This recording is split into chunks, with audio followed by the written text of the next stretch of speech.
Deep in the valley of the Whispering Mountains, the town of Oakhaven was famous for its craftsmen, but the most gifted among them was a young girl named Leo.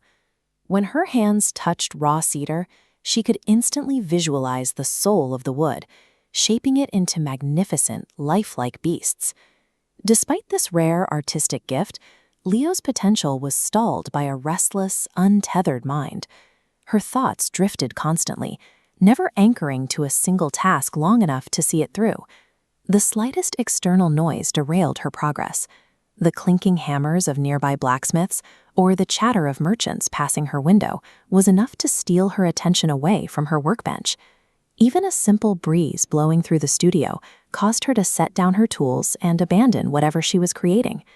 Consequently, her workshop became a cluttered graveyard of half-finished wooden figures, each one a testament to a moment where her focus had simply vanished.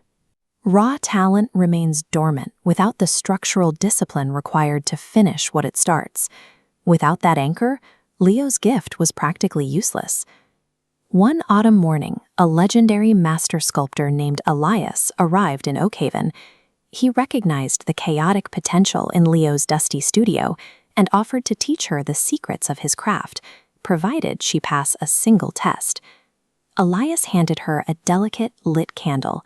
He instructed her to walk from the bottom of the crowded market square to the ancient shrine at the top of the hill. If the flame went out before she reached the summit, she failed. As dusk settled, Leo began her walk. She felt confident, her eyes locked firmly on the steady, bright flicker of the candle in her hands. But the harvest festival was a sensory explosion. Fire dancers spun glittering torches, pounding drums shook the cobblestones, acrobats tumbled overhead, and children sprinted through the streets. Intoxicated by the chaos, her eyes darted away to watch the dancers. In that brief second, she forgot to cup her palm around the wick. A sudden gust of wind swept through the street and snuffed out the candle, leaving nothing but a wisp of gray smoke. Elias met her at the top of the hill. "The festival offers 1,000 reasons to look away," he noted. "But if you lose the light, the shrine remains in the dark. Reaching a goal requires a constant active defense of your attention. To succeed, the focus must be protected from the world's inevitable noise." Surveying the graveyard of unfinished projects in her workshop, Leo recognized that her talent would continue to sit dormant without a rigid framework to support it. She started by establishing an unyielding physical routine, waking up at the exact same time every morning without fail to anchor her day. Next, she built a mental buffer. To keep this central core stable, she sat in absolute silence, training her thoughts to remain steady. The hardest part was redirection. When thoughts drifted to the town, she forcefully pulled her mind back to the wood. Developing this mental muscle requires the grueling, mechanical repetition of catching the mind every time it wanders, until focus becomes a reflex.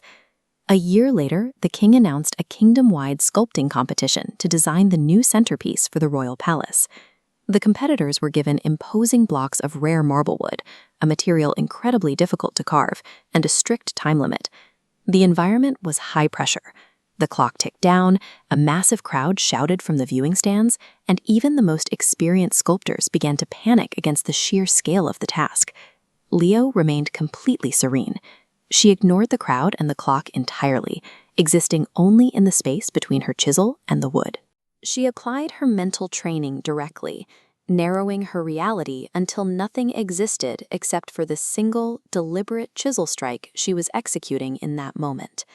When the time expired, she unveiled a magnificent, soaring eagle. Every detail was flawless, showing no signs of the rushed cuts or panic that marred her competitors' work. The judges declared Leo the winner.